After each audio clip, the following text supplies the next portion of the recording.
Oh man, this is weird. This doesn't feel right. What are we doing in here? What are we doing in here, man? This isn't our old stomping grounds. What's up, everybody? Welcome to the Losers Lounge. It's my first time in here this year. Is it really? Yeah. It sucks in here, doesn't it? It's all cramped. Yeah. It's I don't dark. like it. It's dark. I don't in like here. the vibe in here. Weird vibe all around, man. Nuggets drop to the Houston Rockets 107-104. The surging Houston Rockets, who now have 6 straight wins, the second best win streak in all of the NBA. Nuggets fall victim to them. Had their chances. I'm going to say this. When you get a Losers Lounge, there's a couple different types. Some are just like, guys didn't play well, blah, blah, blah. And some of them are like, you know what? There's some meat on the bone here to get into. I think this is a buffet of takes. Wow. A buffet of things to discuss on this Tons of meat one. on the bone. Tons of meat on the bone. Over here. I agree, actually. I got Brendan Vogt. Is that your wallet? It is, yeah. Shout out Jeff Green, 4 rebounds. Yeah. Shout out Jeff, incredible rebounding effort, some big shots down the stretch. Sometimes it's okay to laugh, fellas. Were the Nuggets holding him back? That's what I was trying to say in the pregame show. A lot of people have been saying it, man. Nuggets were holding him back last year. Over here, I got Harrison Wynn. I think Jeff was in on the bit tonight. Yeah. I think he was in on the bit. He was like, I'm going to grab more than 0 rebounds and just really shove it in those DNVR Nuggets guys' faces. Oh, he's watching the show right now, just laughing. Yeah, he's like, Ime, get the show on. Get the show on. Get the show on. Put it on the big screen. And then over there, Superstar Dev. That was not fun. It was not fun, and we just do not deserve to be here. Nuggets were uncharacteristically. We are better than this. We don't deserve to be here. You guys don't deserve to be. No one deserves to be at this spot right now in the Losers Lounge. And yet, here we are. Here we are. So the story tonight is going to be the Nuggets bench. I imagine that's going to be a top takeaway. Maybe there was some ice cold Nuggets shooting. Maybe there was a little Jokic Şengün battle. There's a lot of different things to get into. Maybe it's the end of game chaos that happened. Ooh. Some very strange decision making down the stretch. First, though, fast breakdown. Guys, slow start for AG with Houston not guarding him outside. This is another storyline, actually. I wasn't even thinking about, but now that I check my notes, this has been a trend. Teams are just not guarding Aaron Gordon. He's not a very confident shooter at the moment. I thought he was playing a lackadaisical game. Jokic took over this game in the first 5 minutes of the first quarter. You guys remember when they went to Jokic and the Puppies? He just took over. It was like 10 straight points he scored. He had 16 points in the first quarter. Peyton ended the first quarter with a great block. He does this a lot.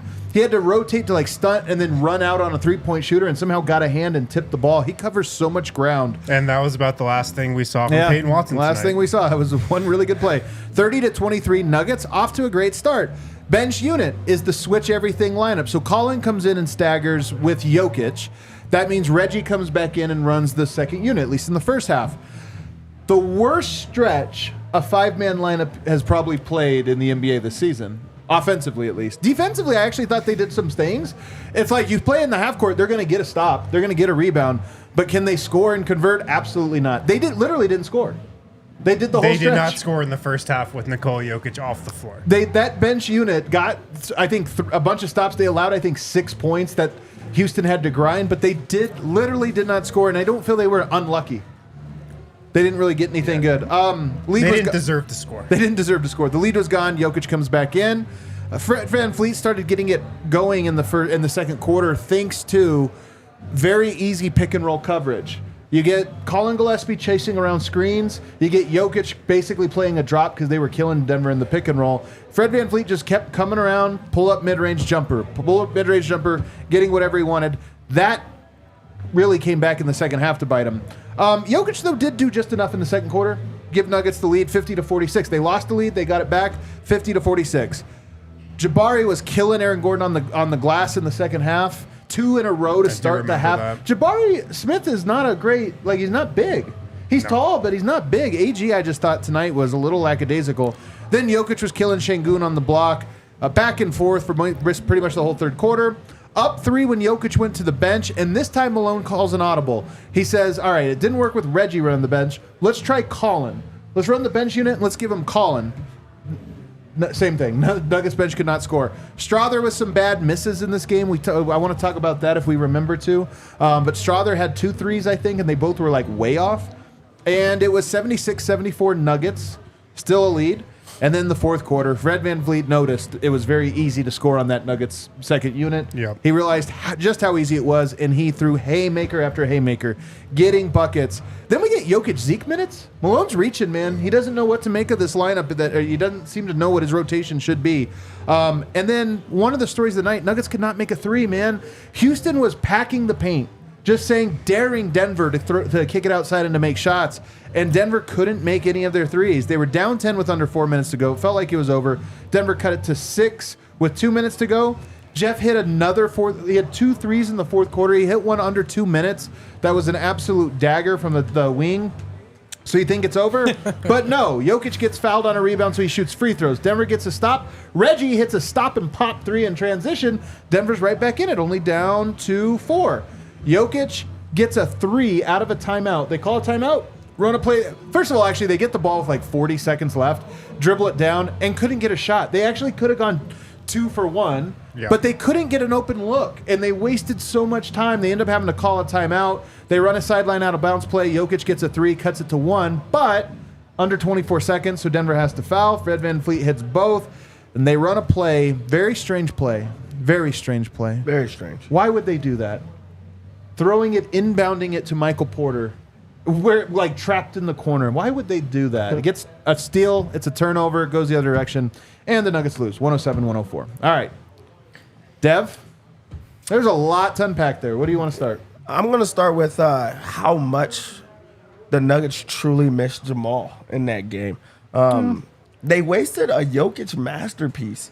Had himself a wild game, and it was really because of the bench. I saw somebody on the timeline say it was a bad Jokic game. I was like, what? Oh, no, that was a masterpiece. Like, what are we doing? Bro had 30, 20, 10. Yeah, 36, 21, and 11. Yeah, like So actually, you're right. The 30, 20, 10 games, right? That's the thing. There's only a handful of them. He had another one. Wasted it, but it was the bench. Plus 12. The bench was outscored by Uncle Jeff. Outscored by Uncle Jeff. 15-8. Well, 8 points, man, off the bench like that. I mean, my God. Yeah, I agree, man, because outscored by Tari Eason. Felt Jamal Murray's absence in that regard, because the bench has no identity, doesn't really know what it's doing without Jamal out there. Those guys really struggled to create just an okay look tonight. Christian Brown played one of his worst games as a Nugget. His confidence isn't there right now. His confidence is really hurt, man. P-Watt didn't really see much from him tonight, only 7 minutes. Strother, Michael Malone must really love Strother to play him after that game against Golden State that he had, but he only played 8 minutes. Zeke tonight is a minus 18 in 11 minutes. He didn't look great. Colin Gillespie, might be time for a change there at backup point guard. The bench, definitely the reason they lost tonight, I think. I mean, yes. I don't even think this is an I think. This is they had 8 points in their collective minutes tonight, and 6 of those were Colin Gillespie with Jokic. Yeah. Playing. That wasn't even like a true bench point. Another point about this goes a little bit with the bench, but also just the tough offensive night that the Nuggets had. Yeah, they could hit threes. They shot 9 of 32. The Rockets shot 10 of 32 from 3. So that kind of cancels each other out. No, it actually doesn't. They won by 3, and it was those.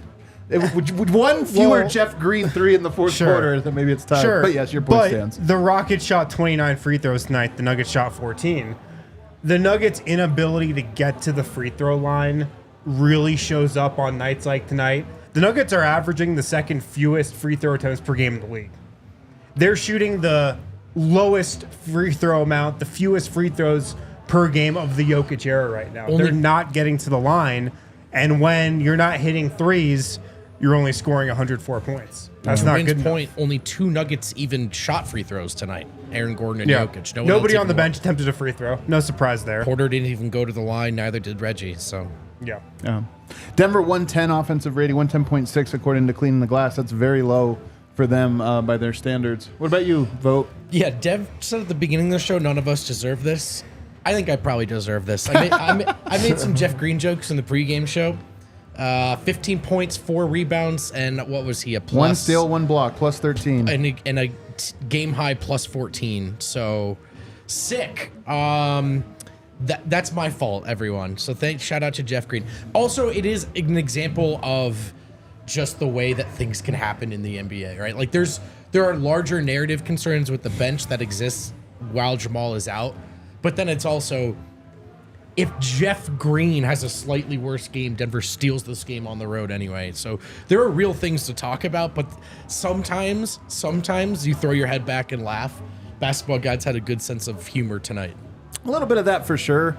But I mean, there are trends now over the 3-game sample size that we have, 3.5 without Jamal Murray. There's a trend. Because through the first, I don't know what it was, 6 games of the season, the storyline, the singular storyline was the Denver Nuggets bench. Right. Sure. There was a great bench. We were excited about it. It had length. It had versatility. It had this switch all everything. But, and remember, even with Murray there, the offense wasn't great, but it was passable. It was a great defense with a passable offense. That's out the window now. In both directions. The defense now has lost its identity. It's not one of those defenses that you look at as overwhelming. I mean, you look at the bench, everybody off of the bench for the Rockets scored, every single one of them. Mm-hmm. It's lost that identity. It's lost that impact. And then offensively, you can look at the defense and say, okay, maybe matchup, maybe this or that. It didn't, some shots or whatever. But there's no way you could look at the offense that the bench ran today with Jokic not on the court and say, it could be better next time. Yeah. That was a bench that just does not have a purpose, an identity, or something that gives you a ton of confidence. And then to your point, I am worried that Strother looked like he could throw the ball left-handed and it was going to go in. Now he does look like, I mean, so much of this is confidence. We talk about Hunter Tyson, gets momentum in the summer league, and it carries him through. Then you see him in the preseason, and it's like he's struggling, and it looks like he'll never make a shot. Strother was riding a wave, and now that wave is a little bit gone. Christian Brown has never caught a wave this season. Last year, he looked better offensively. Momentum with confidence with young players is such a big thing, and I just feel like that second unit is now disrupted in a way that I don't have confidence that this is like a thing that's going to shake off. Mm-hmm. They don't have an identity or a purpose that I kind of buy into at the moment. I think there's part of it that's okay, though, because this is the time of the season where you learn a lot about your team. Good point. Like they're going to be without Jamal Murray for the rest of the month. They're going to have a lot more games to try to figure out this second unit. And look, we've seen that they can still win games against good teams like the Warriors with a second unit that's trying to figure itself out.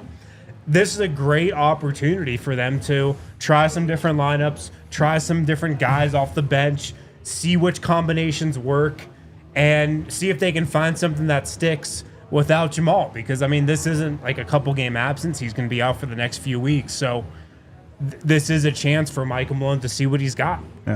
Yeah, by making that one small switch, of not having Jamal and having to put Reggie Jackson with the starters, it really did change, that identity. But it's like also just taking out that one piece to the puzzle that they had, because now they are just trying to figure it out. Right now, every single bench player's confidence is down. Right. And it was not to begin the season because they had we're not going to let the other team score. But they also could put together some offense. Right now, they have nothing on offense. And while they're not letting the other team score a bunch, there was a game that the other team kind of got off. So this is the time to try to figure out to see what it is that hits, and also see if there has to be a switch, because something has to give with a guy that steps up with that second unit. And right now, I don't know who you would pick as the guy that can step up right now. It's not a good lineup, honestly. When you take out Murray, Murray is a good enough offensive player that you look at it and say, okay, that's going to carry. And then the switchability of that lineup is its identity. You tell me, Christian Brown, not a great offensive player. Even last year, he wasn't a great offensive player. Peyton Watson, same thing. Zeke Nnaji, same thing. So you've got those three guys. Building any kind of lineup around them is tough. And Reggie Jackson, as good as he is not the type of guy that's going to set the table for them. So it does become a question. And I'm going to go here on this because I think it's the part of this that is so tough for me is Reggie is almost the guy suffering the most from this. Because what do we say of Reggie through 6 games? Everything is inverted now. Reggie through six games, 7 games, whatever it was till Murray went down. Man, he looks great. He looks incredible, right? He's looking great. Well, now a lot of that has to do with you play with Jokic. You know, you're going to look good. You stagger and you play with them. Well, now in that first half, it was, okay, Reggie, now go run the second unit. Doesn't look good at all, right? Now he looks terrible again. And so for me, when I look at this with like the Colin thing, I always look at it and go, Colin tonight was good. 6 points, 2 rebounds, 3 assists, 2 steals. Like, he didn't do anything. I didn't think he was that good. I don't think he was that good either. I'm just trying to build a case here. 3 of 9. I'm saying relative to everyone else who had 0 points, 0 rebounds. Sure. You know what I mean? Like, he put the ball in the basket. He had the stats off of the bench tonight. But here's the thing. It comes at the expense of everything else because now you don't have a switch everything lineup. They did run Fred VanVleet through some screens and just to get him some easy buckets. And now you take Reggie off of a unit, so his confidence is down and his rhythm is down. And now you have a second unit that's not producing. So I look at this and I go, I'm not trying to lay it at Colin. What I said that is because I'm not trying to lay it at Colin's feet. I don't think he's doing anything wrong. But it is this like change that has such huge ripple effects in everything the Nuggets are doing that I think are very negative effects. And then at the end of the day, for what purpose? He's a two-way. Yeah. Not even on the roster. Yeah, I mean, I'm not necessarily confident that Pickett solves those problems either, or doesn't create the same problems. But I also don't need to see the Colin minutes. I don't think they're owed. I think he has to go and rip them. And so to me, because I think there's still like 9 games left in November for the Nuggets. To me, there's a long runway here to at least see what you got with the other option. Because even though you guys are right, like Colin did some nice things tonight. The way the bench looked was not a coincidence. Right. And so, you know, outside of him, the bench had 2 points. Right. So he like did. Yeah. But, yeah. That's insane. I do think a reason to look at Jalen Pickett is what's Jalen Pickett's best skill? Setting the table. I think it's creating open shots for other people. He did that in the preseason. He's done that every time we've seen him. We haven't seen him a lot, but he's done that. I honestly think having him creating offense for others, opening up shots for other guys on the second unit, like I do think that's a way you can generate better looks, and that would put Reggie back with the starters. And Colin, I think what he's done best so far is he gets the ball to Nikola Jokic really well. Yeah. Like, he's a really good passer. He can get the ball to Jokic where he needs it, hit him in rhythm. But yeah, and that's part of why Jokic had so many points in the end of the first quarter. Yeah, he was hitting them. But I don't think there's anything wrong with trying something different here. Yeah. Do you put Colin with the starters then? Do you go with Julian Strother? Do you try to something else to put that second unit back to itself? Because you really do need the second unit to get in the flow and to be able to, carry that momentum. Yeah, not having Jamal, you don't have that stagger, but at least you have some type of rhythm that the guys already have with each other. Because right now, honestly, no one has it going on. And they just don't look like the same team from like that, okay, we have this. We're going to be able to hold these minutes until the starters get back.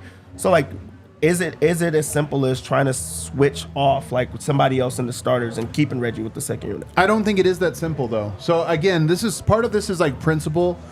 I think I know what's not working. I don't think I know what will work. But I do think you kind of have to figure it out. So one of the things is, like, if you just talk about, okay, does Pickett deserve a chance here? So what is the lineup? Pickett, Christian, Peyton, Zeke. Is there one other guy? Strother? Okay. So Pickett is really good at setting the table, especially for three-point shooters, right? He gets into the paint, albeit very slowly, but he gets into the paint, and then he kicks out. Well, you kick it out to Peyton. I don't know if that's going to be a great strategy. You kick it out to Christian. All right, I don't know what they're... Zeke is not even taking threes. He took one tonight and missed it. Okay, so really just Strother? Yeah, but I think you have that, but you also just change up how the offense looks. Yeah. Like Pickett, you can back somebody down at the elbow, boom, Peyton Watson cuts and you get a wide open dunk. He just creates a totally different dynamic, a different feel than the one you're getting right now. And that could be better than this. It could be. My point is more that, again, I don't have confidence in... I don't like the direction of Colin for reasons I went into this for, but I also just, like, you watch it and you go, okay, this is working out more or less how it is. And then the fact that he is taking Reggie off of the Jokic minutes and stealing those. That's another issue I didn't even foresee that now is becoming this compounded thing. But the solution to me, if you tell me like if we replay this game but just swap Pickett and Collin, is the game different? I'm like, I don't know. I don't necessarily feel that way. I do feel that Malone is going to have to do something he has never really liked to do, which is probably find an even different stagger. Now, is that Michael Porter? The stagger is pretty clear to me. It's Michael Porter. So Michael Porter so you play Jalen Pickett. So now Jalen Pickett, I do think, has the ability to switch everything. So your identity is the same. So you give him Strother and MPJ. Definitely. And then one of Christian or Peyton is just playing more minutes with the serve. And now you have a more coherent lineup, and if he's generating open shots, it happens to be for two of your best shooters. Yeah, it also puts fear in the defense, like where they actually have to guard you, or they're defending in a different way. And it's not like a knock on Colin Gillespie, but he's not putting fear in the other team. They know that they can play that straight up. Even when he has it going on, it's like, okay, we give that up. Especially with the other guys not being able to score right now. But if you make that type of switch, it does create mismatches. It creates like a scramble. It creates some type of offense, but it buys time. And it answers the defense as well. There does have to be some type of switch, or at least let us see it. That's the thing. Let us see.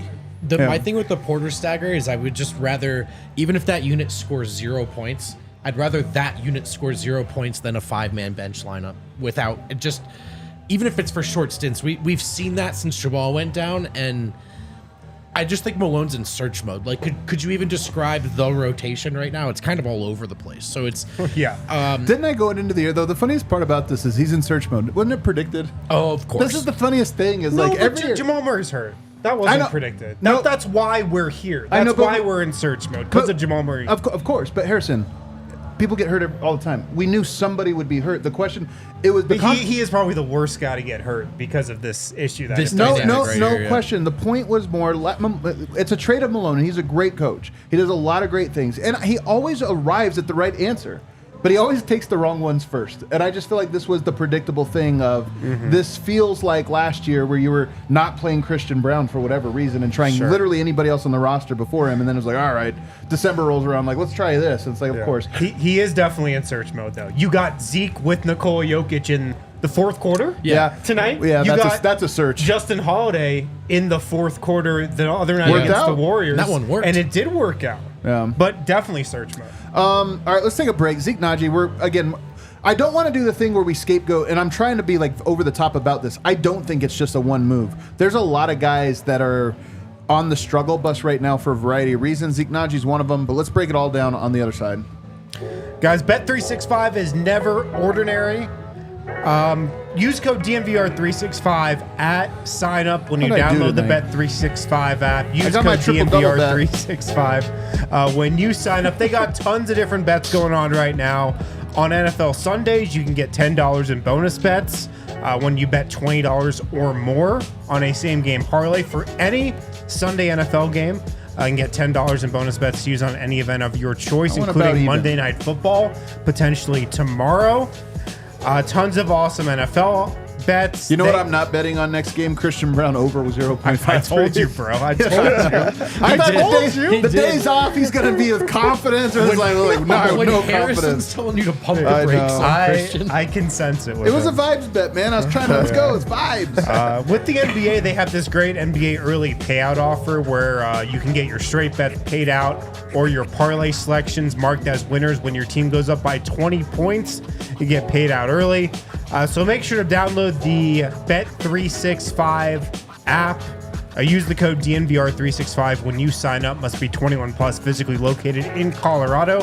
Please gamble responsibly. If you or someone you know has a gambling problem and wants help, call or text 1-800-GAMBLER.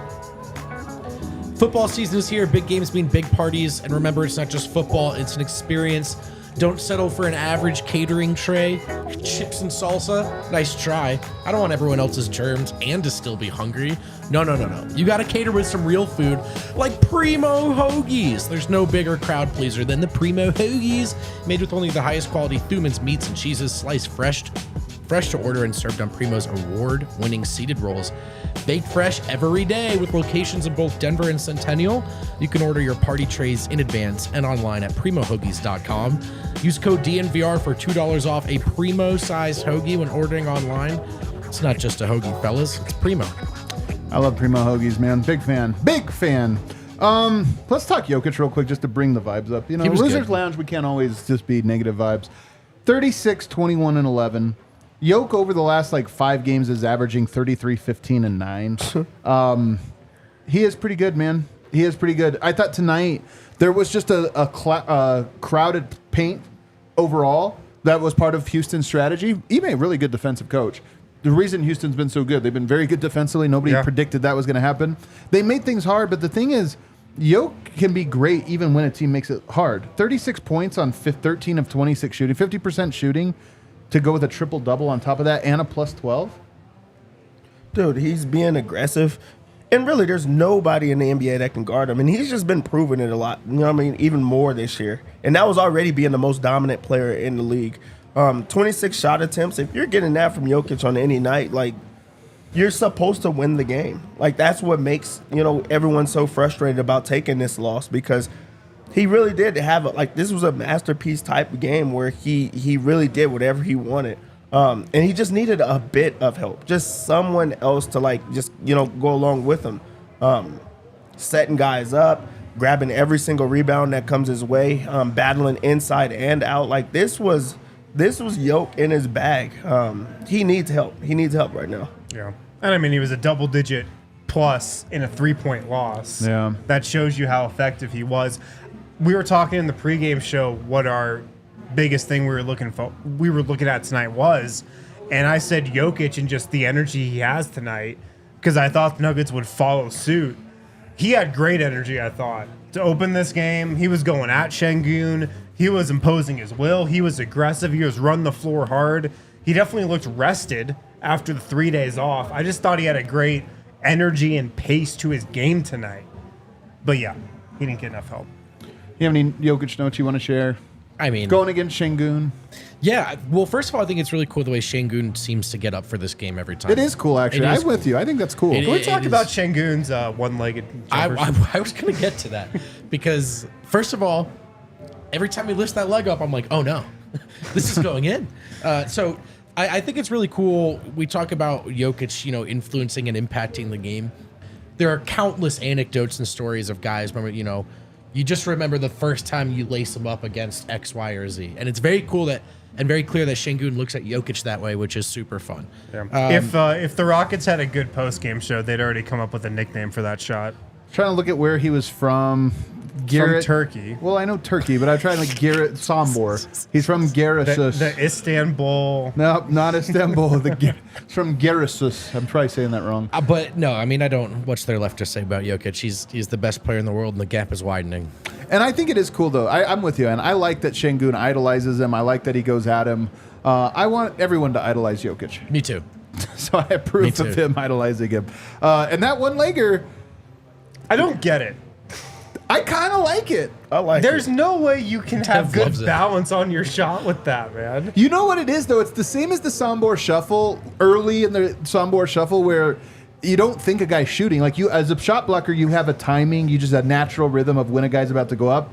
And, like, the one leg, you're like, it's off. It throws off your timing. That's Şengün. It's so slow. He, like, just lifts the leg slowly and shoots it. And you're like...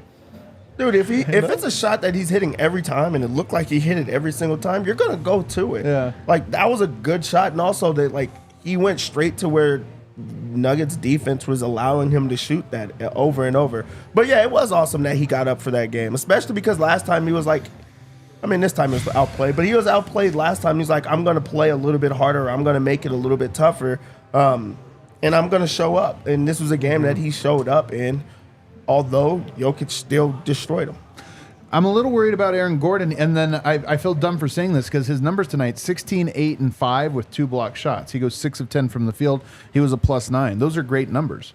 If you could draw up what's an A game look like from Aaron Gordon, it's that. But I just feel like teams are playing off him. He had some mismatches, and he just seemed a little like lethargic tonight. Yeah. But I don't know. Maybe on rewatch I'll feel differently. I don't think so. The energy for him was just not there. Like he had like 7 rebounds in the first half where he was very active, and also this was a matchup where he could have feasted inside. They He gave should've. Jabari Smith, they put him on him for the start of the second half, and you're thinking, AG, that's the kind of guys he loves to dunk through the basket. And when he did elect to do that, he scored every time, or he got fouled. Like when he was aggressive, he got what he wanted. The Nuggets got what they wanted. There was just a lot of times that he was just kind of lingering. Also, when Jokic was out, they had him out there as like, a staggering away.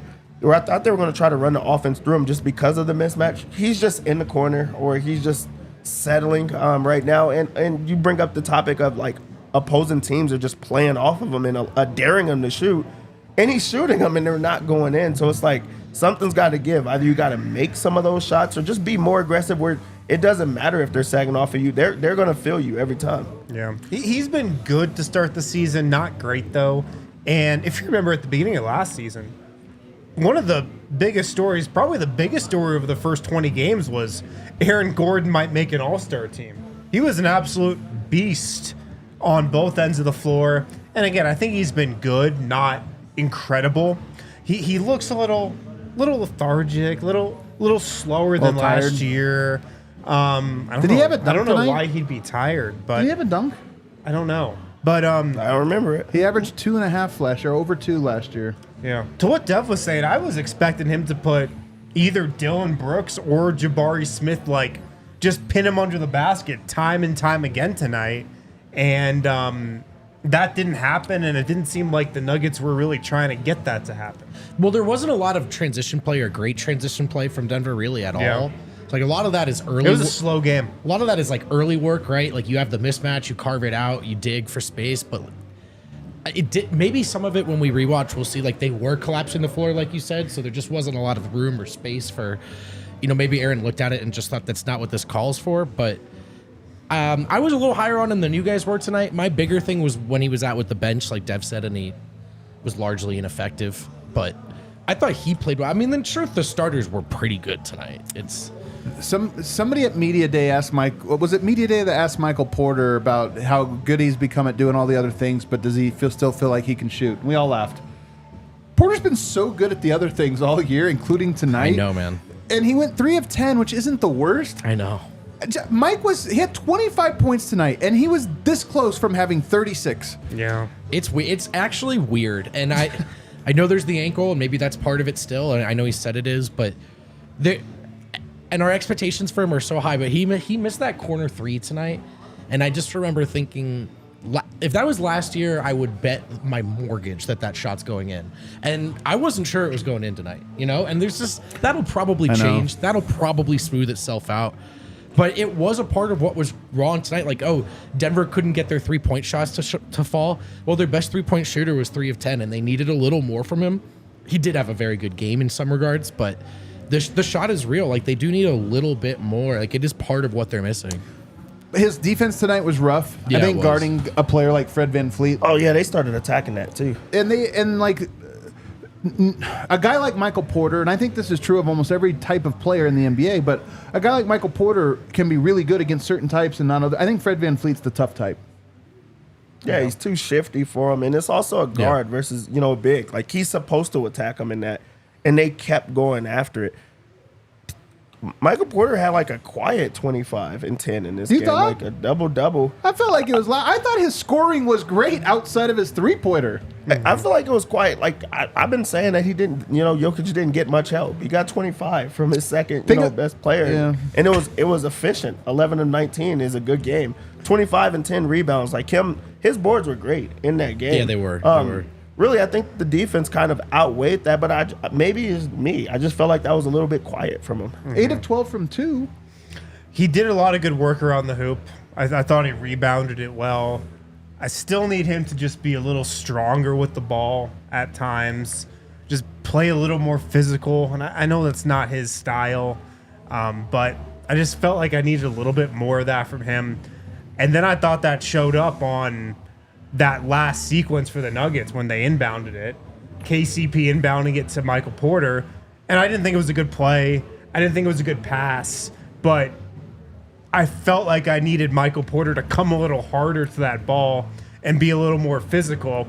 And it reminded me of Andre Miller throwing it to Chauncey Billups in 2009 against the Lakers. And yeah, it was a bad pass. But Chauncey, if you go back and watch the play, didn't really come and meet the ball and be physical and strong with it, which is what you got to do in those Are you situations. thinking Anthony Carter? Anthony Carter to Chauncey Billups. Right, yeah. Yeah. He said Andre Miller, and it made me rattle out. Anthony Carter inbounding it to Chauncey Billups in 09. And I needed Mike to just be a little stronger coming to that. To round out the starting lineup, you know who had a really quiet game? Jalen Green. Yeah. Once again, KCP of jail strikes again. Oh, yeah. Now, Jalen Green did get some numbers in this game that actually surprised me. He only had 9 points on 1 of 13 shooting, but he did have 8 rebounds and 5 assists, which is pretty good, and he was a plus 10. A lot of that obviously playing with the bench. But when KCP had a handful of... One, you didn't notice Jalen Green very much at all. I was surprised watching this game how much it was Fred VanVleet's team, that not Jalen Green, because in years past it's been Jalen Green's team. Fred VanVleet runs the show out there. But Jalen Green couldn't get open. Mm-hmm. Once again, the... add him to the list, man. Add him to the Add list. him to the list. He's not the best player on the list either. Dude, we're talking about Kentavious Caldwell-Pope now, has been unbelievable, and I saw someone in the chat point out the lack of offensive production, and that just doesn't matter on a night when he's doing that on the other end. There's other guys got to step up. It's just too hard to be that locked in defensively and have legs to really make an impact on the other end. Also, he didn't have a ton of shots, 2 of 5. That's kind of what I mean. I mean, the lion's share of his attention and physical effort went towards another tremendous defensive performance. And honestly, if they had won that game, that's probably at least one of our big takeaways. Like, he's playing at a first team level. I'm not watching every team as closely as I'm watching Denver, so I don't have a full list in my head. But who's playing harder than he is right now? He's been unbelievable. Is there any chance that he is the stagger, not Michael Porter? I don't think so, because that second unit needs scoring. But he's a 3-point shooter. Yeah, but they're not. Again, they don't invoke fear at all. And then also you need him to be able to defend the guy when he comes back. So if you stagger him, then Jalen Green maybe goes off against somebody else, and then you also mess up the starters. So I think it will be tough to stagger him. But KCP had an amazing game. Like, you cannot look at that and say, hey, he didn't do anything on offense. Did he do his job? Yes. Jalen Green was in hell the entire time that he was out there. He made it tough for him. So you love what you see from him and of just doing his job. Yeah. If they have Jalen Pickett out there, I think you could talk yourself into a KCP stagger, because Jalen Pickett will like back somebody down to track 2 defenders, and then boom, a shooter's open. Yeah. I don't know, man. I don't know. I think it's worth trying. I'm very curious to see if it works. Oh, let's take a break. On the other side, let's go back to the bench. We got to talk about Zeke Nnaji. We got to talk about the confidence, and then we'll try to piece together what it would mean to fix this. Like, we'll come up with a couple scenarios. Take on the sun with gear built to last. Check out Shady Rays. They got you covered for any type of weather ahead with premium polarized shades at an affordable price. ShadyRays.com. Use the code DNVR. Get 50% off 2+ pairs of polarized sunglasses. You can go to ShadyRays.com, browse their entire selection. They got tons of different styles, tons of different colors, whatever you want, they've got it. You can also shop in person. They got a brand new location, Park Meadows Mall. Full stop shop for all things Shady Rays. If you don't love your Shady Rays, a great thing about them is their customer service. You can exchange your new pair or return them for free within 30 days. No questions asked. There's no risk when you shop. ShadyRays.com. Use the code DNVR. 50% off 2+ pairs of polarized sunglasses. How about Red Hawk Roofing? Denver's best roofers have joined the DNVR team. Quality materials, decades of experience, quick response time, and best of all, they're huge DNVR supporters. So if you want to shout Jokic stats at them while they're working up there, they'll give you some thumbs up. Don't distract them too much, though. It's dangerous. If you're looking for a new roof over your home or business, be sure to check out Red Hawk Roofing at redhawkroofing.com and do us a big favor. Tell them that DNVR sent you. No Hawk sound or nothing? We're just going to... I don't have any Hawk sounds loaded up. No. When you see that read, though, you should I did forget to YouTube Hawk sound. That's on me. Okay, that's all right. Yeah, that's a note for me. It's a note for me. Yeah, you got it. There's a good note. Coming back here, guys, Zeke Nnaji, this was a rough one from him. Yeah. A little bit. He only goes 11 minutes, and they get outscored by 18 in those 11 minutes. I don't know. Actually, let me ask you, what went wrong? It's a tough one. I throw you the bad one. Zeke as the roller isn't a super dynamic option. It feels not a lot of confidence when that happens. It kind of feels like the J Mike pick and pop, except at least J Mike was open. You know what I the mean? Zeke Nnaji pick and roll is the J Mike new It's J like Mike pick and pop. that is a basketball action, but I mean, like it's This is like last year was the Jeff Green ISO on the block. Remember when Denver would run know. that one like five times a stint? but it We'd is what love he's to being run asked that. to At do. least it got a bucket, man. Like, It is what he's being asked to At least do. you got a shot. or a shot, I mean, a off. shot off. Yeah, it never went, but But yeah, it just feels like no one suffered more from Murray's absence than Zeke, who just sans what they were trying to do before is really all over the place out there. The rebounding, he's working hard, and I know he grabbed 4 tonight. He just always feels small, always feels a little out of position. I don't have a ton of confidence in him scoring around the rim right now, and that role's just not opening anything up. Is he doing anything particularly different than he was a few weeks ago? Not really, but there's not much room for him right now, and it's like I'm not surprised that this game went the way the last two did. Yeah. Man. I've never seen one actually just searching. like what's the take? No, What do I have? I mean, my take is that it's kind of with what Vogt said. I don't think he's doing anything wrong. He's doing what the Nuggets are asking of him. He's setting a screen and then rolling to the rim on offense. The problem is he's not good at that. Yeah. And that's just not what his natural basketball position is. He's not this hawking, shout out Red Hawk. He's not this Nice. hawking presence at the rim. He's not this guy that's just going to dunk on you on the pick and roll. And that's what the Nuggets are asking him to be. But that's not him. Yeah. I mean, one of the questions last year and prior to them winning the championship was like, why is Jeff Green playing over Zeke Nnaji? That was a game that showed exactly why he was. Like, he brought something. Like, I don't know what Zeke brings right now. Well, you know what he brings?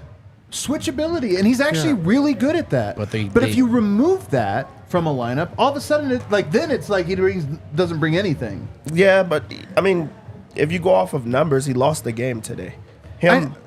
I know, but they've lost their ability to play that way, is what I'm saying. Yeah, I get that, but also it's defense.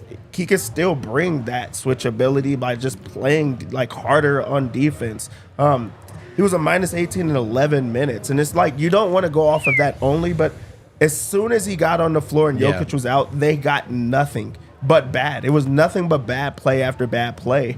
And you can alter that. You can play with a little bit more energy. You can come up with a stop. Like, they did nothing. I'm not saying that I want Zeke to go out there and score. I'm not saying he has to grab every single rebound, but he has to bring something to the table where it's like, okay, we're just not hemorrhaging points whenever he's out there. We could put a Band-Aid, over this while Yoke's on the bench. And right now, they're not getting that from him. I am a believer in Zeke and like what he can give the Nuggets in 10 to 15 minutes a game. I am. I've seen what I've needed to see this year. We've seen the last couple of years. He's an elite defender, I think. He can switch. He can run the floor. It's just nights like tonight when the bench can't get anything going. Right. He looks particularly bad. Right. Because that's not his game. His game isn't to get things going on the offensive end. You have him out there for defense. You have him out there to run the floor. Those are the things that he's good at. Those are the things he's been good at this season. And I'm a Zeke believer, but it's tough to ask him to like make the bench offense look good on nights like tonight when that unit can't get anything going. Yeah. I agree, Wind. Peyton Watson only 7 minutes tonight. He got the short hook, with the second stint. I mean, here's my concern with this bench is that all of the guys kind of have lost their mojo. They all had a mojo at some point in the that's season. true. Yeah. Peyton had a mojo. Christian, at least defense. Christian hasn't really gotten going quite yet, but we know he plays defense. He hasn't even made an impact. Zeke's had a mojo for a little while there. There were some tenacious Zeke games. Reggie, Strother. That's the thing that concerns me is they've all kind of lost it, and I don't know that it's going to be particularly easy getting it going again. That being said, they do have a turnaround where they're going to play the Clippers back at home on Tuesday, and then they get a little bit of a break, a 2-day break, so they will get another practice in. I say all that to say this last 4-day break, Nuggets practiced one time, and it was on preparing for the Rockets. I do wonder if that changes with this loss and with sort of the shaky play, regardless of what happens Tuesday, I do wonder if the Nuggets coaching staff looks at that and goes, we need to work on us, not just come in and do a walkthrough getting ready for the next game. All right, step one of fixing this bench. What is it? It's Jalen Pickett. It's time to see Jalen Pickett. It's time to play Jalen Pickett and give him a shot at backup point guard. Don't you think, though, that it's a pretty loud message? I mean, am I reading too much into this to say it's a loud message that Colin, a two-way player, got first stab? I feel like that's a pretty loud message that Malone does not buy Jalen Pickett. It's a message for sure, but I think you can also say Malone's giving it to the guy that was here last year. This is like he did with Davon, where you were like, well, he's been Colin here. He's put been in the work. system. He rehabbed from this injury. He was a good soldier all last season. He worked hard over the summer. I'm going to give him first shot. I'm actually not overly mad at that. Like, I actually get that from a coaching perspective. It's like there's like a principle to it that you respect. I get that, man. You want to reward him for, getting back the work he's put in. Sure, I see that. You gave him a shot. Yeah, I agree. There's nothing wrong with trying to change it up now and seeing what Jalen Pickett can do. You lost. Let's go back to the drawing board and try to fix it. Colin Gillespie's on a two-way contract. Like, you don't owe him anything. Like, you rewarded him for the work he put in. You gave him a shot. Let's switch it up. I would also... I don't know if this is necessarily a solve, but it's just a thing you can try. I would not send 5 bench guys out there together ever again. And if that means playing Mike, I would do that. And by the way, that's an option we all love to call for. And then 9 out of 10 times it kind of looks ugly anyway, because Mike's not exactly Jamal Murray out there putting the ball on the floor. But it's just a different look, help with the rebounding. It's a score. It's an option. So that's step 2 for me would be stagger Mike. Remember we said the other day we were doing on our live show, we were talking about Mike, and my prediction, I thought he was going to average about 25 a game over this next handful of games. One game down, 25, and he didn't even hit his threes. And I do feel, and I think my thing was, I think he's going to be like between 23 and 25 every game, and then he's going to have 1 or 2 35-point games to really drag it. To me, what he did tonight is pretty sustainable as a player, and then every now and then he's just going to go 6 of 10 from 3 instead of 3 of 10 from 3, and that's where those numbers go up. All right, step 1 is to give Pickett a try. Do you agree with this? That's just me. I don't think that's my step 1. What's your step 1? My step 1 is to do anything in your power to get Christian Brown going. Like, he has to become who you wanted him to be, like how he finished off last season, especially with a bench unit that's looking for that guy. They don't have that guy right now, and he can be that, and he has not played up to, what is expected of him. So I would do anything to try to get him going. Maybe that's more Jokic time. Maybe that's, just running some offense. Like, maybe they have to call plays for that second unit to try to get some offense going a bit more. Would you call a play for Christian Brown?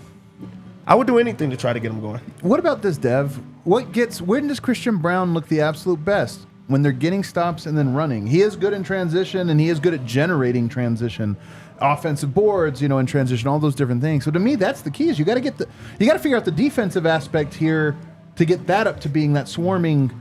They don't even feel like they have the intensity tonight in that first unit or that first stint when the bench did not score at all.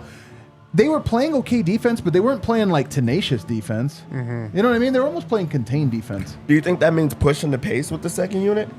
I do think they have to. I do think that unit has to try to get transition points. Did they have 0 tonight, by the way? Well, I think as a team they had 0. That's what I'm saying. Did they have 0 transition points tonight? I think they may have. I haven't. 0 fast break points, 3. Oh. They had 3 fast break points. Oh, there was the Reggie pull-up at the Reggie pull-up 3 was it. Which actually almost. Yeah, which was kind of a Hail Mary 3. He only took it because the game was almost out of hand. Yeah. Man, that's wild. 3. By the way, Houston also 3. So it was a slow game. That's how Houston is like to play this year. And by the way, I think we covered this really well in the pregame lounge. We haven't said it in the postgame lounge. The other thing, Houston, good ball club. Well, we can give the Rockets some credit. Good ball club. Absolutely. Played well tonight. Dude, I had a guy that retweeted or replied to something I said last year or several months ago when I said that the Rockets weren't on my list for most fun league pass teams. He must have bookmarked it and saved it and waited for this moment for the win. I respect it. I do too. I respect it. Like, I mean, you also weren't wrong when you tweeted that. That's still not on your league pass team. I don't know. I will say I like the Rockets and how they play. I like Yeah, the but Rockets. imagine being that smug about the Rockets. I'm bro, dropping a bookmark on this one, This buddy. is a total Nuggets 2018 energy. And we're like, we're a fun team. Yeah. We play hard and have Jokic. You know, like So true, dude. I like it. So I respect it. You know what? Salute to you, Andrew Soakup. Shouts to you. Shouts to you. All right, so you say so for me, I'm with you. I don't think it's getting Christian Brown going in offense. I just think I think you actually do the opposite of getting him going if you run a play for him. It actually hurts him. But trying to say, like, put a lineup out there that allows him to be a predator on defense, allows Peyton Watson to be a predator on defense, fly around and create some energy defensively so that you can get fast break opportunities. I do think giving Pickett a chance here is part of my equation here. And then I'm going to go ahead and say that I think that because Reggie is such a big part of this, don't make Reggie fill in the gaps. Yeah, just play Reggie with the starters. Yeah, that's what I mean. Is don't change his rotation minutes. Keep him more or less what you can with the starting lineup, and stagger the other places behind him. I like Michael Porter off the bench too. I think that's a big one. And then I know Denver has really liked Zeke rolling to the rim lately. I don't know if Zeke's ever going to make a three. I honestly don't have confidence in him. But Adam, he worked on a shot all summer. 2 summers in a row he's been working on it. With Yoke to start the. You know the other thing though is Zeke shoot from the corners. He's never in the corners. Huh? It's also you can't. He's not going to find a rhythm with his shot, shooting it maybe once a game. Once every 3 games. Yeah, it's just not. He's not going to find. He might have a good 3-point shot now, but I don't know if we're going to find that out with him only shooting it once every 3 games. A lot of it is on Zeke, right, to just play better in a vacuum. But I also, if I were Zeke, a part of me would be like, did this team even scout me before they drafted me? Like, what position do they think I am? Well, he played his correct position his first season. Yeah, no, that's true. Man, I'll tell you one thing, and I don't want this is going to be like kind of whiny, but the Bones situation rears its head again only because the Clippers look like the saddest basketball team ever assembled. Real sad. And somehow Bones is the guy that has to sacrifice and get out of the lineup. So here you have Denver, desperate need of a point guard, especially one that can score the basketball. The Clippers aren't playing him for political reasons. And Ty Lue, after their loss tonight, after their embarrassing loss, said, yeah, Bones is going to continue to stay out of the rotation while we work this out with James Harden. He sit there and go, man, what a lose-lose. Yeah. I mean, Denver did win a championship, so it's not a total lose-lose. That's what they do when they love win you. for Denver, but I'm just saying, it is like, people like to do to Bones, the like, be careful what you wish for or whatever, but the truth is, it'd be fun if Bones was like a further developed piece of this team now. And just like he'd a guy. be starting at point guard. Yeah, at the very moment, he'd actually be starting at point guard. They would have a backup option too. They'd have a backup Life is option. funny like that, isn't Life it? is funny like that. All right, let's take a break on the other side. We'll do a quick ATA, read some super chats. There's an important ATA I want to get to tonight, a very important one. Kind of a bummer to get to on a loss, though. When you get hurt, Bax and Shanker is here to help. They win for Colorado families. They've been helping those who are seriously injured in Colorado for more than 25 years, and you don't pay Bax and Shanker any money until they win your case. No upfront fees. No fees while they work on your case. No fees unless they win your case and they win. Over $1 billion, that's how much they've won for their clients. Bax and Shanker helps with all kinds of injury cases where you weren't at fault. Car accidents, motorcycle, rideshare, pedestrians, trucks. They can even help you if you're injured at work. Give them a call today. They've got the easiest number to remember, 222-2222. Call them, find out if you have a case for free, of course. Bax and Shanker wins. Hey, sometimes I've tried other unnamed ticketing services. What? And I get so frustrated with the lack of deals, the lack of clarity. I'm not sure, like, if these seats are going to be good, let alone if it was a good deal. That's why these days I just go to Game Time. It takes all the stress and worry off my plate, because with Game Time, first of all, I use code DNVR, I get $20 off my first purchase. But also, I know that I'm getting the best deals on the best seats to the best events in Denver, even if it's last second. Hey, if you got the friends in town and it just occurred to you that the Denver Nuggets are at home, hit up Game Time. Find a ticket, get yourself in Ball Arena, and get $20 off with code DNVR.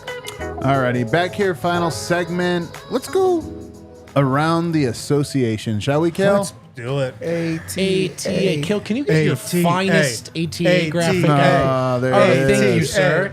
Oh, that's beautiful. Dev, what do we got on the Sponsored by docket today? nobody still. Sponsored by nobody. We need to step up that sponsorship. We're looking. That could be Who you. is going to sponsor ATA? So first up, we got the Knicks versus Hornets. The Knicks got this win, 129-107. In this game, LaMelo Ball had 32 points in the loss.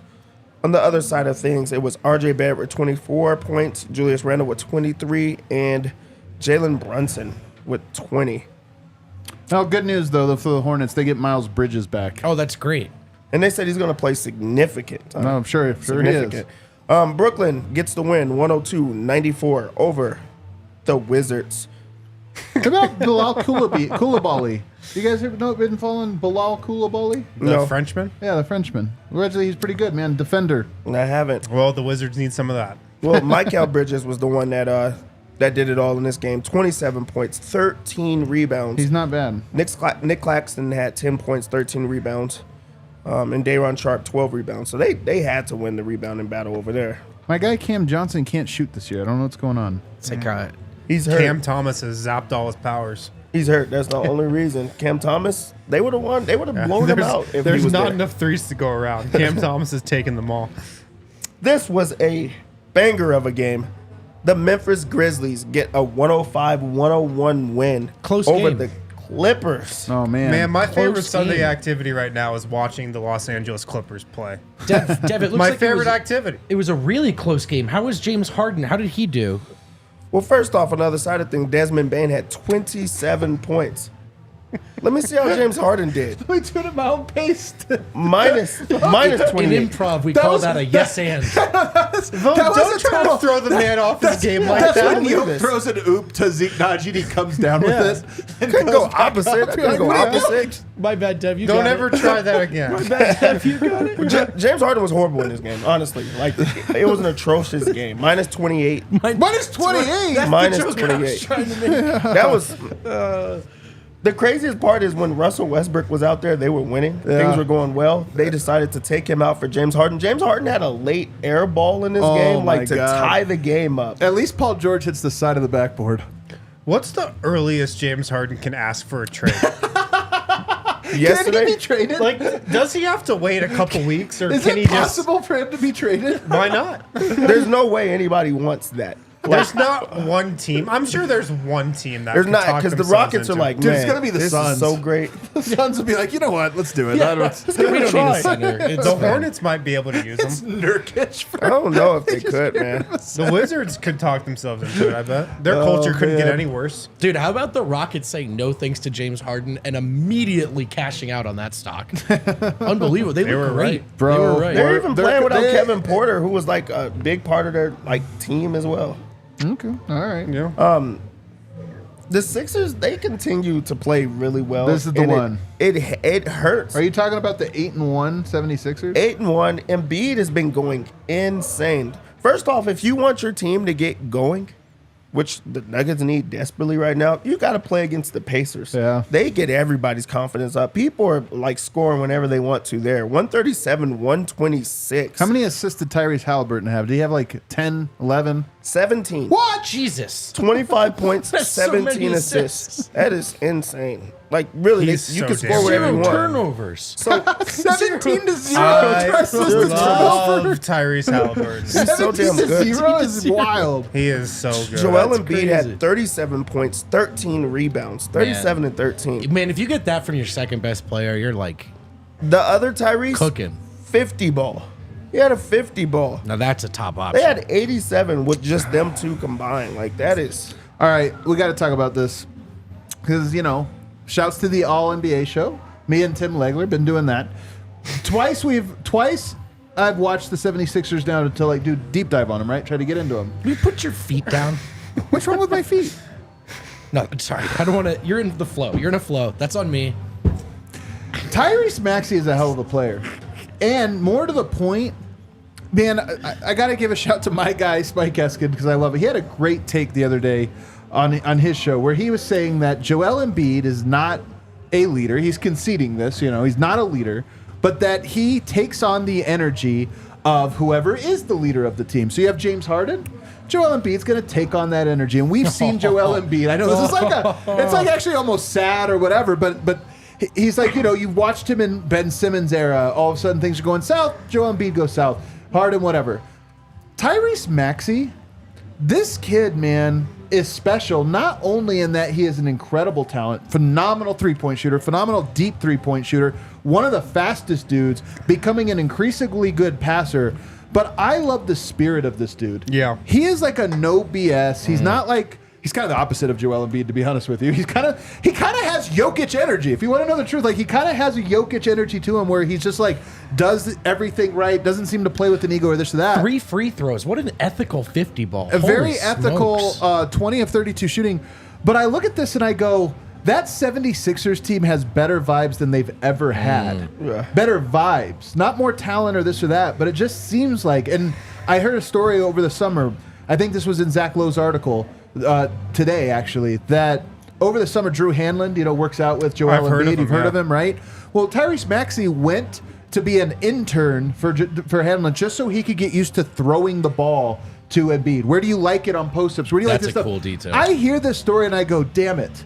Embiid needed, to Spike's point, Embiid is sort of this, like, he'll form to whoever's energy is around, and he just got a Jokic energy guy next to him. Wow. So I look at this one and I go, I love... And I hope the NBA, if they were smart and had any sense to them at all, would start just planting the seed in everyone's mind of a potential Nuggets 76ers matchup. Maxey and Murray. Well, they're never going to do that. Jokic and Embiid. Honest to God, why man, would it they do is that? so rare that you get a matchup that's perfect because of the head-to-head matchup in the finals. But then to get, it's actually a two-man game matchup would be exquisite. Actually, what they're going to go for is like Philly, Los Angeles. Should Embiid go to the Lakers? That's the storyline they'll actually try to get out there. But here's the thing: would people in LA, would Lakers fans watch that matchup? Yes. I mean, maybe not as much as the Lakers, but I'm saying that's a matchup that appeals to all basketball fans because there's this mano-a-mano, two versus two. Big man versus big man. There's a really good narrative there, and honestly, of the teams I've watched so far, I think the Nuggets are the best team in the Western Conference. I think the 76ers are the best team in the Eastern Conference. I just saying, more than ever, I kind of feel like this might be the year it happens. Pilled. It could be, man. Tyrese Maxey, of course, taken one pick in the NBA draft before Zeke Nnaji. Yep. One pick. But if you redrafted, he'd probably go a little higher. A lot higher. Yeah. Would one drop? That's not important. Not important. Zeke Nnaji's a hard worker. I'm sorry, but Tyrese Maxey a hard worker. So is Zeke Nnaji. Come on. All right, where else are we going around the association? We have Miami Heat beats. Wait, real quick. The narrative apocalypse if that happens. Like we won a title. We're above pressure now. Like we all we wanted was a title. Now we're greedy. That one would raise the stakes to like, oh my God. Yeah. This is so ridiculously high. It would be unbelievable. The stakes felt incredibly high, and they were incredibly high against the Lakers in the Western Conference Finals. They would reach new heights against the 76ers in an NBA Finals. Yeah, but you just know that they're going to choke in the playoffs. Yeah, I mean, the Nuggets would win that series. But yeah, I don't think they make it, though. They're not going to make it out the East. Can I tell you guys something? Back in '92, Jordan coming off of his first championship, beating the Lakers. Yeah, it was like 28 There years was a old. real narrative that Clyde Drexler was actually the better player. Is the better player. If they ever got to the finals to face MJ, just saying. That's crazy. But the problem is nobody believes Joel Embiid's a better player now. Well, I mean, I don't know. I think I don't know. Look, you're going off of right now.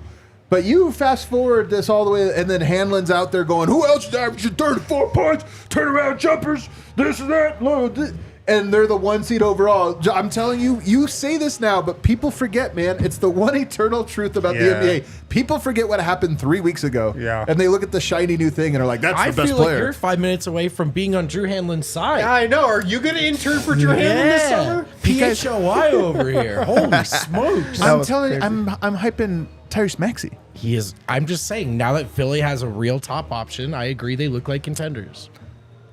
I just compared him to Clyde Drexler. Do you know how that series ended up going? I understand. Do you guys not remember I'm the just game? teasing you. I'm trying to set the stakes I'm here. just for what, teasing you. Yeah. Man, next thing we know, you're going to say Tobias Harris is better than Michael Porter. and Aaron Gordon combined. Oh, by the way, Kelly Oubre hit by a car. We didn't even mention that. How crazy is That's that? insane. Just Can you random. imagine that? Hit too. by a car. He like broke like his ribs, right? Ribs, yeah, To be clear, he scraped. was a pedestrian. Yeah, he was a pedestrian. Struck by a Well, vehicle. distracted driving is a big issue in this country. And in all seriousness, No, It yeah. is. it Thank is. you for It's that, a very too. big issue. Oh. That's wild. Yeah. Heat get the win 118-113 over the Spurs. Spurs are winning this entire game, but Duncan Robinson said hell no. He had 26 points in this game. Bam Adebayo had 24 points, 11 rebounds. On the other side of things, it was Wemby, 18 points, 11 rebounds, 7 assists. Almost got the triple double. 7 assists? 7 assists. Oh, He has man, no he's gonna idea get what a he's triple-double. doing, and he's incredible. Yeah, he'll get there. He'll get there. Keldon Johnson had 20 points, 12 rebounds. They got That some guy's boards on this so one. good. He's a bucket. I feel. as I the wish kids he say. played for a different team. Respectfully. Yeah. Luka doesn't gets agree. the win 136-124 over the Pelicans. This wasn't that close. Was not that close. I have a take. It The was- Pelicans suck. They're horrible. They're done. Pack it in. Season's over. We're done here. in New They're Orleans. actually bad. Kyrie Irving had 35 points to lead all scorers in 7 this to one. 10. Luka had 30 points, 9 rebounds, or 9 assists, 4 rebounds. They had 30-30, two different guys on their team. On the other side of things, Matt Ryan, 14 points. 4 assists shooting. Guy's a Brandon shooter. Ingram had 20 Top- points. He's a top 4 Zion player had in New Orleans. 18. Yeah, that team, like really, I think they are close to just packing it up over there. To finish it off, we have the Bulls, 119-108. These are the games that are not still going on. 119-108 over the Pistons. They finally got a win. The Bulls. I just feel like they're not that great. Winners Lounge for CHGO. Congrats. They deserve that. DeMar DeRozan had 29 points. Vooch had 21 points, 12 rebounds. On the other side of things, it was Isaiah Stewart, 17 points. That's my guy. Alec Burks had 16 points. Dev needs a shirt just with don't have to- on the other side of things on it. On the other side of things. We have a Thunder Suns? yeah, we have a new final as well.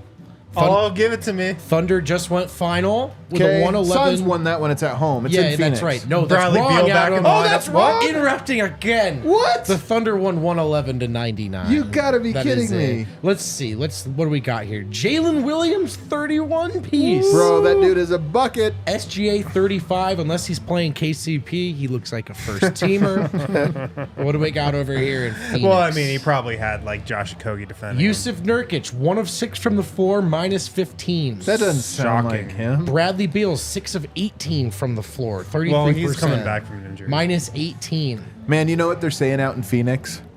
Why does Jokic always miss these bunnies? And he always passes up wide open layups. You remember what he does? He just like doesn't take his time. He just like throws it like this little jump hook. yeah. And then he'll be I wide remember. open and he'll pass it out for some reason. Hey, well, you guys didn't even ask me. Keita Bates-Diop was 3 of 9. They need kid. That is no joke. They need him to be good. I know. They don't win when he's bad. That's- and when I know. he's good, it's 50-50. Minus 4 tonight. Well, he's a fine player. He's just being relied on to be a shooter. Dude, I can't believe it. Bradley Beal, Kevin Durant. What are they at now? 4 and 6? Bradley Beal, 0 of 5 from 3. 5 turnovers. Well, Like they Dev's don't laugh. they don't need a point guard vote, so Man. that should be fun. Early in the season to be looking too hard at the standings, but Nuggets, even with tonight's loss, 4 up in the loss column from the Suns. That's quick for the first 10 games. That's great. I would love a Nuggets Suns first round series. That'd be You're right. This is how this shakes out. And then there's still it's 6.5 gonna be minutes left. Suns, Lakers, Yeah, and maybe Rockets. Still 6.5 minutes Or left, Warriors. but the Wolves are putting it to the Warriors. They're up 98-84 with 6.5 left. Wolves looking good, fellas. Wolves are off to an A+ start to start the season. They really are, man. They really are. All right, we have any super chats, Cal? Just one. You guys suck. Gordon! Just the kidding. Rockets are running red hot for now. Denver is missing Jamal, and that totally disrupts our bench. It's on the road. It was a close game. C'est la vie. We're still repeating, baby. It really Still was. repeating. You can't win them all, as they say, although this one would have been fun to have Can't won. win them all when Jeff Green's grabbing 4 rebounds. That son of a... They play the Rockets next week, next Friday. So here's what's coming up. In-season tournament game, Tuesday against the Clippers. I don't know if I'm ready for that court again. In-season tournament game, Friday against the Pelicans. Then in-season tournament a week from that, where they take on the Rockets. So the in-season tournament pool play wraps up next week. I'm kind of into it. The next 2 weeks are going to be very in-season tournament heavy. Dude, the in-season tournament is a banger. Banger. It's awesome. It gives us something kind of It's brag a on. huge hit, and people are still like kind of afraid to say it. But the in-season tournament is awesome. The courts are awesome. The different meaning that they give to a regular season game is awesome.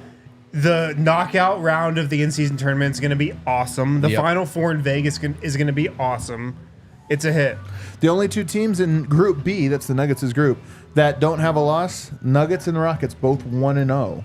Well, thank God tonight wasn't a pool play game. Thank God it wasn't, man. I mean, Nuggets might have gone a little bit that's harder. why we lost, right? Yeah. We didn't really get up And for then- it. It's That not was an it, yeah. in-season tournament But game. then also remember that there is a wild card bid. Denver currently would be in the number 1 spot for the wild card bid. So odds of being in the mid-season tournament or in-season tournament, pretty high. The NBA Cup could be here in Denver. Through 1, it's looking good. Through 1, it's looking good, guys. All right. Everybody, thanks for hanging out with us today. We enjoyed it. We're going to be back tomorrow at 3:15. Off-season stuff, I'm sure there'll be some good storylines that emerge. Hit that like button for us on the way out. We'll see you on the other side.